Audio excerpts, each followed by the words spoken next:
Hey, Happy New Year. It's Tami Jersey Roberts, and welcome to my workshop, How to Crush Your New Year Goals.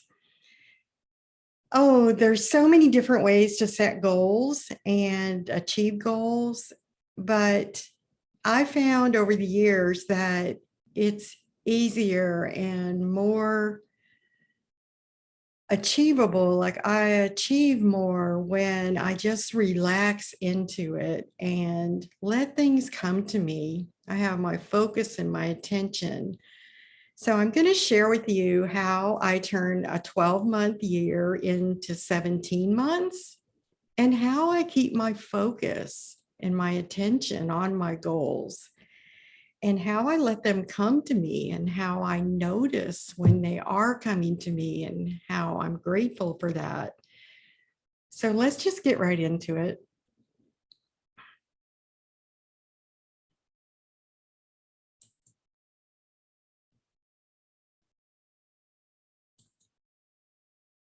I'm going to share my screen. Hopefully you can see this. So how to crush your new year goals. It's a new year coming up and we've got to be focused. So here we come, 2022, bring it on. This is a picture of me in the park last New Year Day. So Happy New Year. So what will you embrace this year? Let's talk about some stories. At the end of each year, Jenna always made lengthy lists of New Year's resolutions. She wanted to improve her life, but come February, she would abandon her list and promise that she would get around to her resolutions later. This created a cycle of guilt and shame that followed her year after year. Finally, Jenna shared her frustrations with her neighbor, Renee. Then when Renee shared that she doesn't use resolutions because they can be exhausting and overwhelming, for sure. Instead, I pick a theme each year, Renee explained. A theme is all about embracing joy and being more intentional with each year of your life. Renee isn't the only one that prefers to choose a theme for an upcoming year. So I've got some stories of some other smart women. A year of creativity. Rebecca had a good job that she enjoyed, but she wasn't feeling fulfilled, and she didn't know why. She was thinking of switching careers when she went to stay with one of her girlfriends for the weekend. While there, she helped her girlfriend, a single mom, with some quick and creative renovations. That's when Rebecca realized her life had been missing creativity. It wasn't that she wanted a different job. She just wanted more imagination in her life. So each month she picked a hobby that she allowed, her space so that she could be creative. And let's talk about the next woman, A Year of Yes. This book is wonderful that Shonda Rhimes wrote, A Year of Yes. Shonda Rhimes didn't realize she'd been stuck in her ways until a relative asked her to do something fun. When she declined, her friend told her that she spent most of her time saying no to opportunities. So that conversation opened her eyes and she decided to open herself to more possibilities. That sparked what she now calls her Year of Yes. She wrote a book about that experience, and you can find a link to it on Amazon in the workbook. I read this book about 10 years ago, and I just loved it. Very eye-opening. So A year of self-care. This could be, you know, every day you think of new ways for self-care, or you have a rotation of the ones that you love the most, and you just make it a priority. So the first thing to do is choose a theme for the year that brings you joy, brings you happiness, brings you peace. Delaney had spent years putting herself on the back burner. It took a serious health scare in December to make her take a hard look at her priorities. She knew she had to make a change. So she decided that her theme for the upcoming year would be self-care. She hired a counselor to help her tackle her emotional eating. And with the help of a friend, she updated her wardrobe so she felt more confident about her appearance. There are so many different ways to set a theme for the year. Your theme could be about what you want to add, like creativity, or it could be what you want to remove, like stress and emotional eating. For me personally, 2022 is going to be, my theme is going to be simplicity and decluttering my life from the things that do not bring me joy, the things that are not serving me. But I'll talk more about that later. Remember, there's no right or wrong theme. Just pick one that speaks to you and lean into it. So how do you do this? You start by knowing what you want. What do you want in your life? What do you want more of? So part of reaching your destiny is understanding your detours by Tony Evans. When it comes to choosing a theme for the upcoming year, you can start by thinking about what you want more of. If you're not sure, consider these questions about the different areas of your life. To really dig deep, asking yourself why. Do the why 7 times deep, because you'll get to the real reason why. Dig deep. Rate yourself in each and decide where you'd like to see growth and improvement. Then ask yourself, what do I want to create in these areas? What do I want to see more of? What do I want to see less of? That was a big thing for me. What do I want to see less of?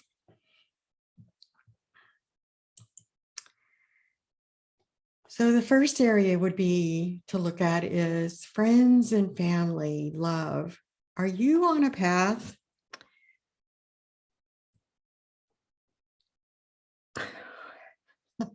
Sorry, something going on. Are you on a path where you want to end up, where you eventually want to be? Does your career align with your values?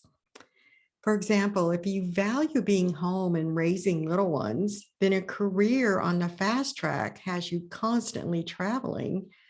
This isn't going to be your best alignment.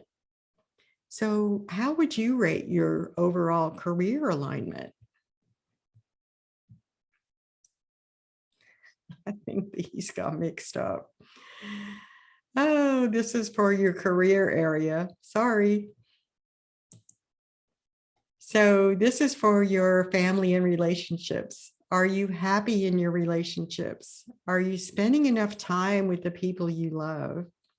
Are you regularly speaking the love languages of those you care about? If you're not familiar with that book, The 5 Love Languages, you really need to know the love languages of the people around you. And how would you rate your relationships overall? And this could also dip into your social life. Say, are you meeting new friends? Are you letting go of old friends or relationships that don't serve you or make you feel bad? Health. Do you wake up each morning just ready to go? Or do you feel sluggish and unmotivated? Are you making time to move your body each day and prepare nourishing meals? Have you sought out experts like doctors or chiropractors or me for any health issues that you're experiencing? So, how would you rate your overall health? And again, ask yourself the whys behind these questions. And just these are just things for you to look at, and they may or not be new goals that you want to look at.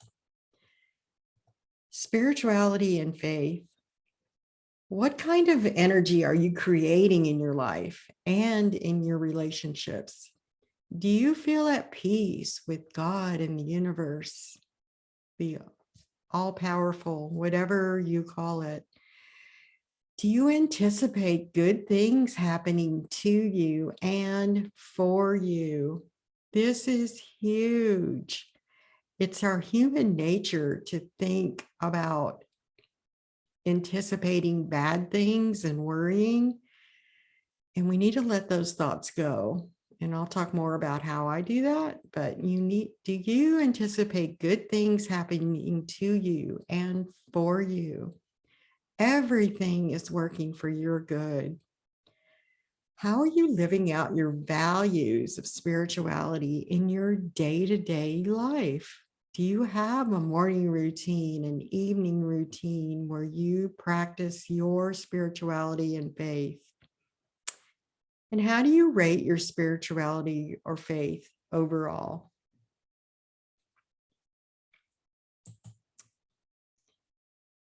Wealth. What if you created a life you love? Are you financially stable, or are you living paycheck to paycheck? Do you have a monthly budget that makes you feel confident about where your money is going? Do you have a savings plan in place for things like retirement and college and vacations and giving? I have bunches of savings accounts. Each one's designated for a different purpose, and a different percentage of my income goes into each one. So how would you rate your overall wealth? Achievement. What do you want to achieve?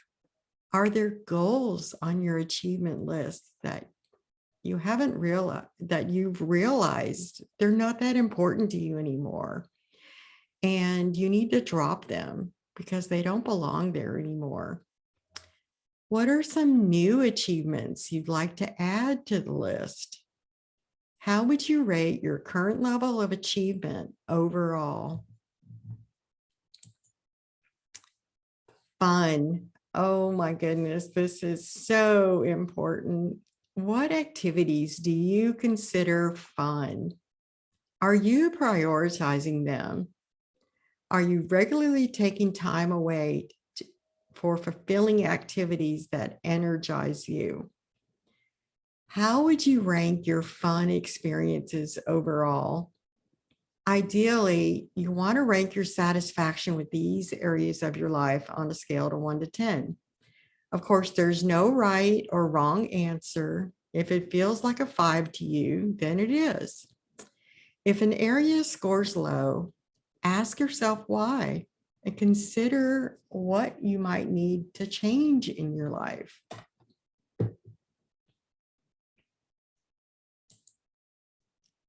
So pick a word or 3. Fully embrace one word this year. So you're trying to choose a new word for the upcoming year. You want something that captures all of your hopes, dreams, and inspirations for the new year. If you're struggling to choose a theme, it can be helpful to think of one word or phrase. Here are 3 reasons you might want to consider this method. One word or phrase invites simplicity. There's something about a brand new year that encourages you to become an overachiever and start a new fitness regime, get a new job, find a new love, get out of debt, eat healthy, spend more time with loved ones, go back to school, or any number of goals. But just having one word or phrase to guide you can simplify your resolutions. Now, this does not decrease, not only does this decrease your stress, it also makes it easier to focus. You're more likely to achieve big things when you're not feeling pressured to do it all. The pressure will sabotage you every single time. And words are powerful. They can create or destroy. So choose your words wisely. It's easy to think of resolutions like a dessert bar. There's cookies, cakes, candies, ice cream, and other goodies. You want one of everything. So it's easy to load up on the things that you think you're supposed to want. But what if you flip the script? What if instead you tried taking a bit of everything? What if instead of trying to take a bit of everything, you just picked one decadent dessert, like creamy cheesecake topped with sweet cherry glaze, or a slice of melt in your mouth peach cobbler? What if you embraced the sweetness of life with a simple choice of one word?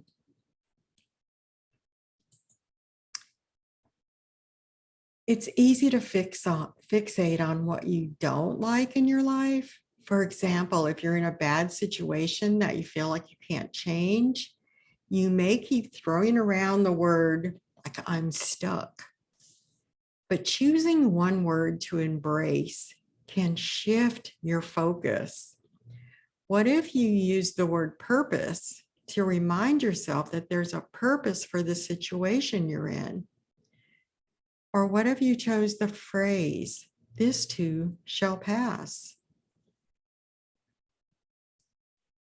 Flip it around, flip it around. A lot of creative people enjoy choosing a single word to act as a focal point. Elizabeth Ryder has a blog post with a list of words you might want to consider. Gretchen Rubin shares the words she and loved ones have used in her past years on her blog. And in the workbook, you're going to find the link to these. You can, and I think I also put a picture in there of some words that you might want to use. And you could let others know the word that you chose, post it in the Facebook group if you want, and we'll all support you. And post maybe about why you chose that word and why it resonates with you. But usually the word will speak for itself. You can even browse what words other people are picking. Oh, that was back from on these blogs from 2018 themes that people chose to give you some inspiration. Regardless of what word you pick, just have fun. Enjoy doing it. So last year, my word was joy. This year, I'm choosing simplicity. And I'll tell you why in a little while. Choose a mentor to support you, to inspire you. Even if it's someone that you don't know, just read their books, watch their YouTube. Just find someone that inspires you. It could be JJ Virgin. It could be Tony Robbins. Oh, there's so many people. Paul Sheely is one of my favorites. It's a lot of people that can inspire you. So look for them. And even if you don't know them personally, like I said, you can read their books, watch their YouTube, read their blog, and just Stay tuned in, but find mentors that challenge you. Picking a theme for the upcoming year is a great way to kickstart the next 365 days. But don't stop there. You also want to choose a mentor. A mentor is someone that motivates you to keep pushing yourself and keep focused is probably a better word, and keep upping your game. Step it up. We can get stuck sometimes in a victim mentality and think that everything is happening to us. So drop those old stories, let those go. You're not a victim of this world. We are not a victim of this world. We have tremendous power in our words and our emotions, and we can make ourselves happy, full of joy, living a simple life, doing the things that we love. I believe this from the bottom of my heart, and this is my practice. I'm in control of my own happiness. I'm in control of how I respond to every situation. So here's some ideas about how to pick a mentor. Start by thinking about who regularly shows up in your life and who inspires you. A lot of people choose ministers, they choose yogis, they choose, there's just a whole myriad of speakers. Maybe it's a speaking coach that's crushing it with her products, or a crafty mom who's turned her blog into a thriving business that supports her family. Who is it that inspires you? Who is it that gives you the inspiration? And it's okay if you choose a mentor in a different niche, in a different line of work. For example, you may choose a mentor who sells makeup online, even though you're a brand name designer for a local business. Just because you're in separate industries, it doesn't mean that you can't be influenced by him or her. Why do they inspire you? Here's that why question about that. You want to dig deeper. As you consider who might be a good mentor for you, ask yourself why certain people inspire you. Do they have something you want, like a big business, a good marriage, a great sense of style? It could also be something they already are, like an artist, an entrepreneur, a speaker, or a novelist. Getting clear on why someone inspires you is important. Once you know, you'll understand yourself better and what it is you want to create more of in your life. Now, here's a good one. Dare to mentor someone else. You can begin learning from your own mentor right away. Read her blog, sign up for her updates, listen to podcast episodes. Take notes on the nuggets of wisdom that capture your interest. Follow her on social media, check in on her profile a couple of times a week. Study what works for your mentor and what doesn't. Pay attention to how she structures her time and uses her energy. Note her goals and see how she reaches them. And what tools is she using along the way? How will you engage with your mentor? As you're learning from your mentor and gaining wisdom, don't forget to engage with her. Comment on her Facebook, reply on Twitter. Let her know how much you appreciate the fact that she's sharing her journey.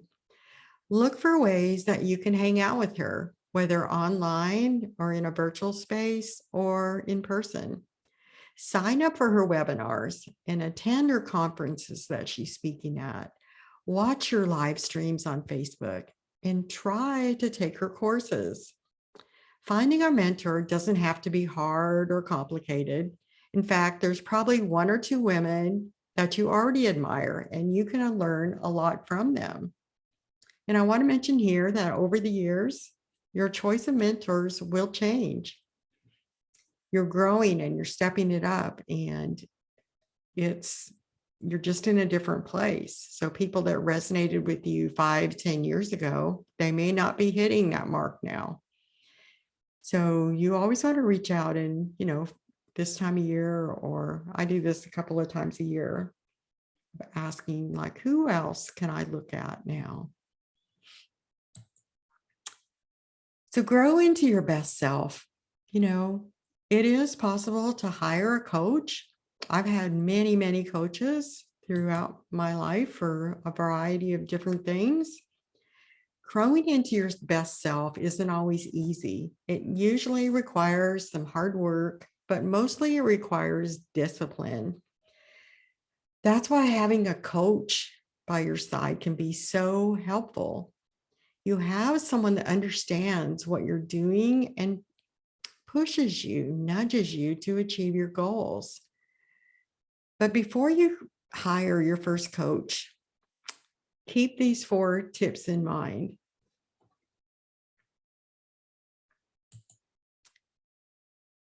Consider a specialty coach. There are many kinds of coaches, and coaches will specialize in areas such as, health, business, or relationships.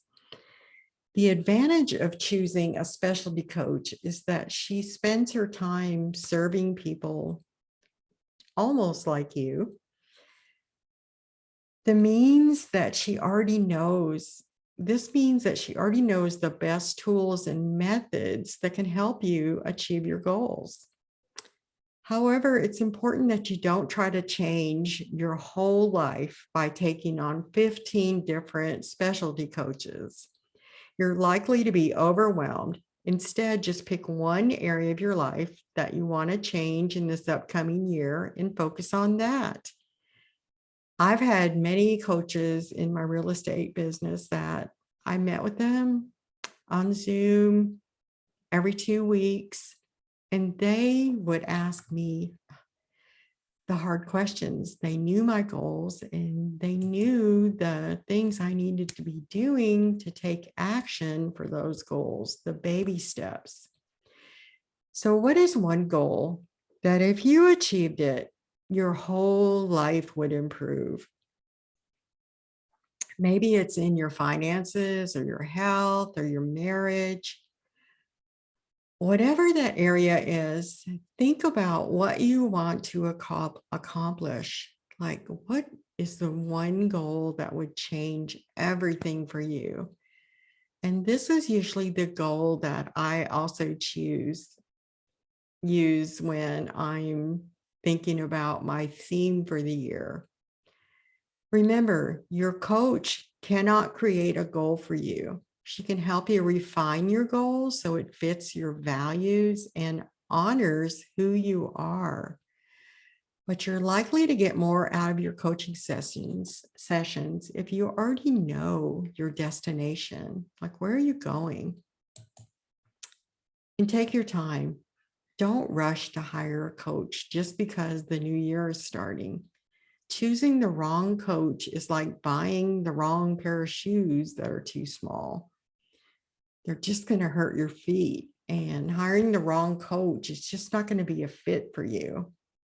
Yes, you can still get to where you want to go, but the journey will be painful and maybe even kind of miserable. So you want to take your time and choose a coach that's a great fit for you, someone you really resonate with. A coaching relationship could stretch you a little, just like those new heels, but it should be a fun experience that fills you with confidence. Get a coach that asks the hard questions. You don't want a coach that just agrees with everything that you're doing that's sending you off track. You want someone that's going to ask you and not in a mean way, but call you out in a way that resonates with you so that you can get yourself back on track. Make sure you find a coach that challenges you in a loving way. And a good coach just doesn't give up on you. You use the tools that are provided to succeed.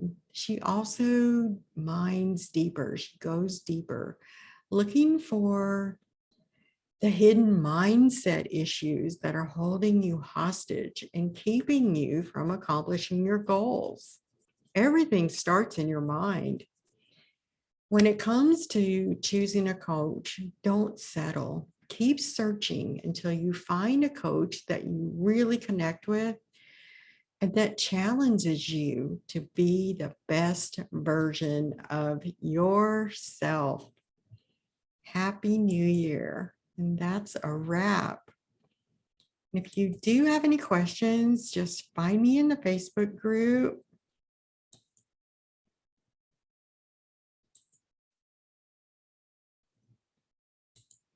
Okay, so that was about how to set a theme for the year. So I wanted to share with you a few things that I do every year.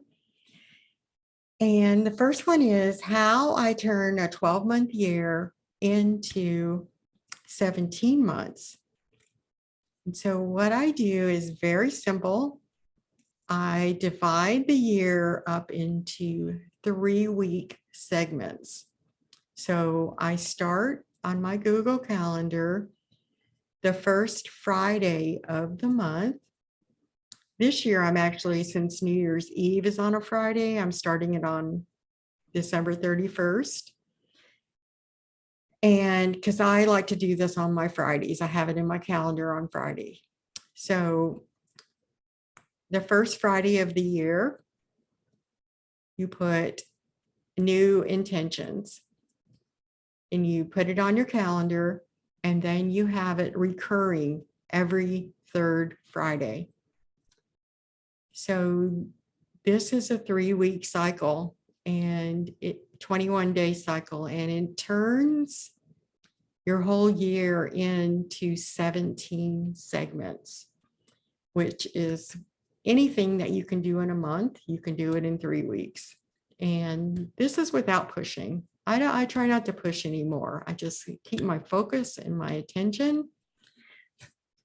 So let me show you. I posted this in my Facebook group that you may have seen it, but I have the areas of my life that I focus on, and doing an all-day seminar on January 1st with my friend that runs a yoga studio. So we're going to be mind mapping. This will actually turn into a mind map in each area of my life. And I'm going to set intentions and focus and goals and things that I want more of. And then on my Fridays where I set my intentions, I take an index card. And this is actually a lined index card, but you can't really see the lines on the thing, but you can see that I've written on these, and sometimes I keep them in here, and sometimes I'm getting down to the end of this pack, but every third Friday, I look at my mind map, all the things I want to achieve this year, and I choose 5 things that I want to focus on for the next 3 weeks, the next 21 days. And then I tear the card out of my book and I carry this card around with me everywhere I go. I'm setting my intentions. I'm setting my goals. I'm setting my baby steps that get me to my big goals. Like, what can I bring in this week that helps me? Like last year, my goal was joy. And so every week I had one line item. What can I do every day or every week during this 3-week period that's going to bring me joy. And usually that had to do with fun, relationships, family, traveling, whatever it was. I wrote it down. And then I just let my subconscious go to work on what are some steps that can do that. And, what are some steps that I can take, some baby steps that will help bring this.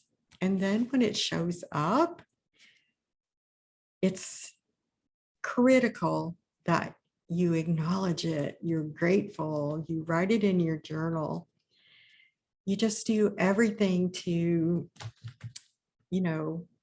acknowledge that, yes, it showed up. And so then you can either highlight it on your mind map that, yes, it showed up. So the end of the year, you can see everything. And then this year, the year coming up, 2022, my theme is simplicity. And what that means to me is that every area of my life, I want to simplify it so that I can get a better focus. For me, that means decluttering. I was looking in my cabinets in my kitchen this morning, and it's loaded with hundreds of different herbal teas and remedies and supplements and all the stuff that a lot of it I don't even use anymore. So decluttering that and going for what I'm using now and letting the rest go because it's overwhelming. I open up my tea cabinet and no one needs 15 or 20 different types of tea. Just figure out which ones I really love and let the rest go. Let the rest go. The same thing with, I have like a whole bunch of different detox products. I have my little frequency machine. I have a sauna infrared blanket. I have an ionizing foot bath. I have my just whatever, can't even think of them all right now, but the Epsom salt baths, and just figure out which ones bring me joy, are simple, and that I can let the rest of them go. Looking at every area of my life, the first thing I do is ask myself, what is in this area of my life that is no longer serving me? And I want to let it go. And I don't have my journal with me, but I have a 365-day dated journal for every year that every day I write down the thoughts, the things that are no longer serving me. I call this my forgiveness journal because our negative thoughts are the number one thing that stop us from achieving our goals. And like I said earlier, we are not a victim of this world, and we need to let those thoughts go. And there have been many friendships and relationships in my life that I had to let go because they were not serving me any longer. I learned my lesson and I had to let them go. So anytime the thoughts come up, I take the end of the day, usually I write them in my journal for that day, the things that I want to let go of, the things that are no longer serving me, and the things that forgiveness is going to give me the freedom to be able to have the joy. These are the things that block joy. These are the things that block your achievement of goals. And if you have something coming up like, oh, I can't do it, this is too hard, write it in there so you can let it go. And many of you know that I burn this book at the end of the year. Sometimes I rip out the pages and burn them in the weekly on the third Friday of the month. It just depends. But this year, last year, I'm thinking already in terms of next year, but anyway, every week I burn those because forgive and be free was my motto a few years ago. So every time you pick a theme, that theme stays with you. So every time you forgive, every time you let go of something that isn't serving you, you become freer and freer, and your spirit lifts, and you're full of joy and happiness. And happy New Year. If you have any questions, definitely let me know.